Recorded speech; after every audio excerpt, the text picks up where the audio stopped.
Salam saudara seiman. Kali ini kita mau berbincang tentang kerajaan 1000 tahun.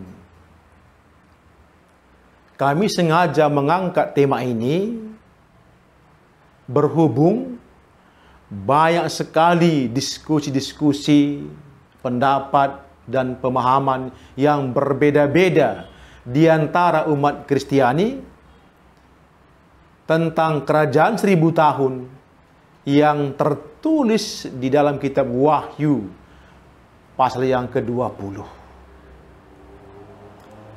Nah, yang pertama yang mau kami angkat adalah bahwa kitab Wahyu adalah kitab apokaliptik, ya.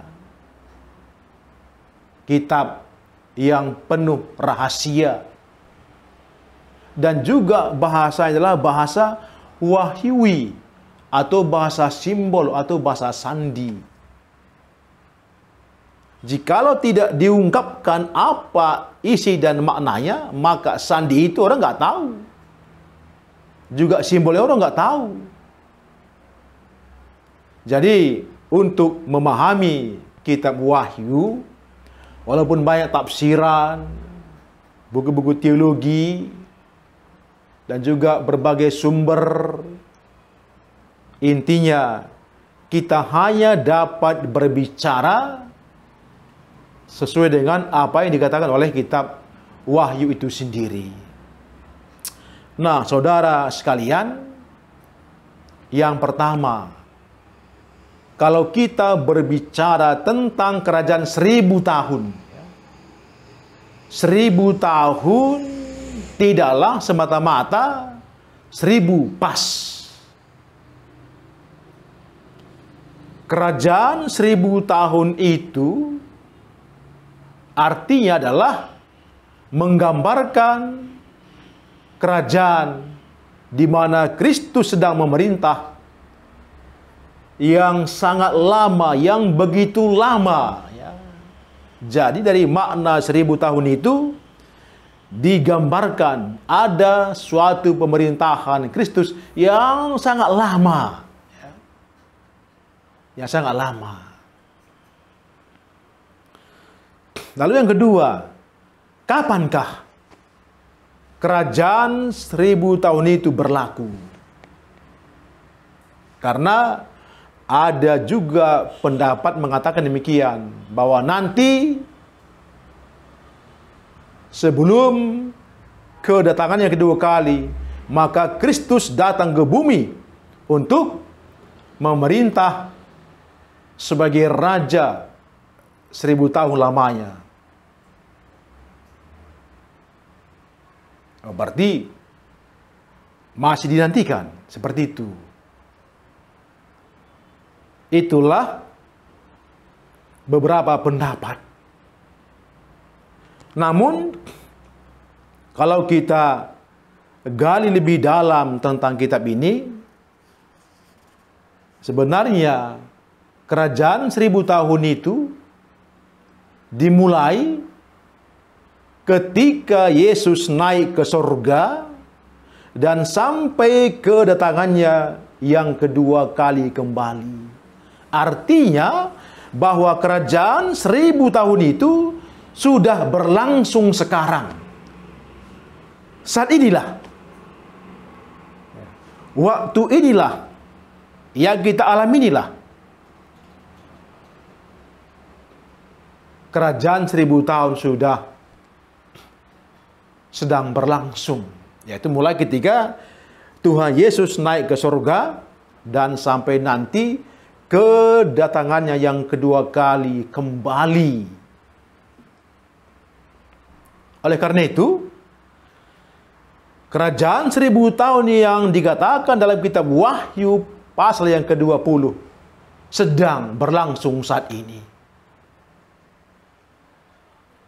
Dan apa-apa saja yang terjadi di dalam kerajaan 1000 tahun itu, Alkitab mengatakan bahwa satu hal, iblis dan setan sudah diikat dengan rantai dan dilemparkan ke dalam jurang maut dan ditutup serta dimeteraikan di atasnya.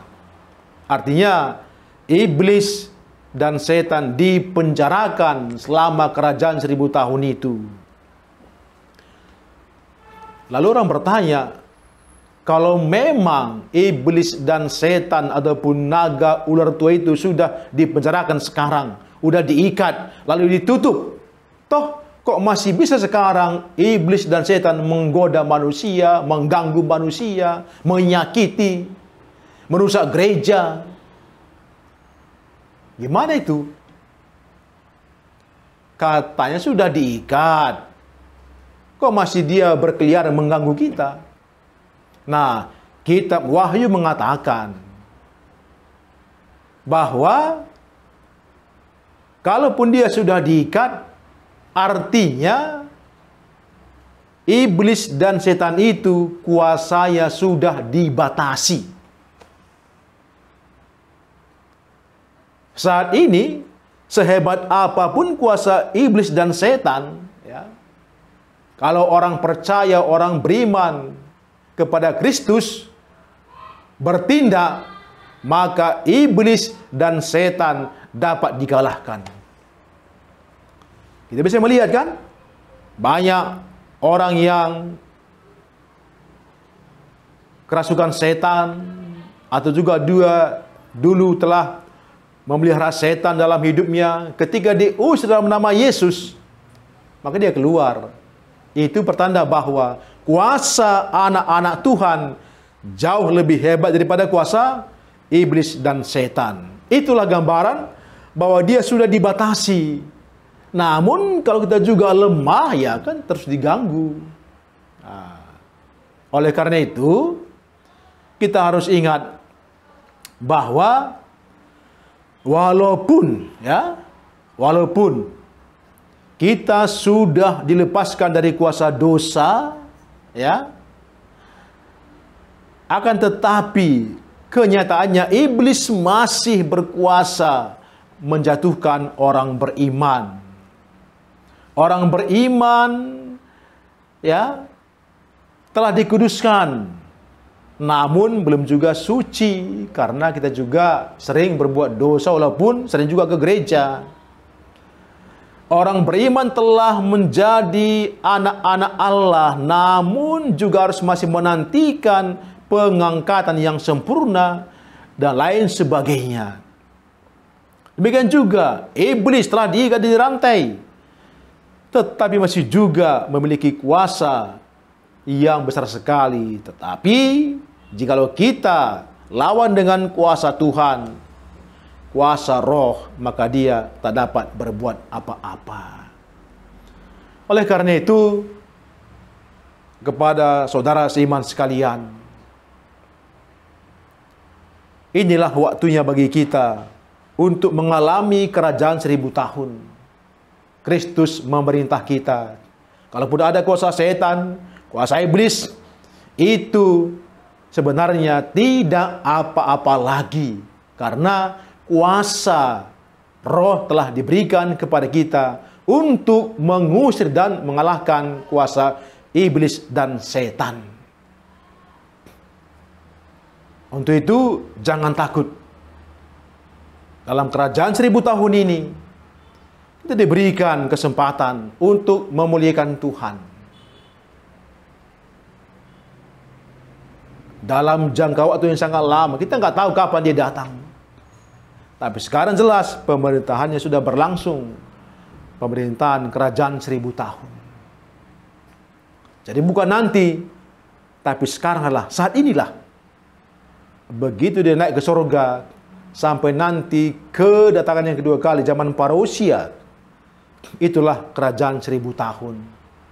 Kiranya walaupun ini penjelasan yang kurang sempurna, namun kita percaya dengan seringnya membaca Alkitab, khususnya Wahyu pasal 20, maka Roh Kudus akan memberikan penerangan bagi kita untuk memahami kerajaan 1000 tahun. Tuhan memberkati.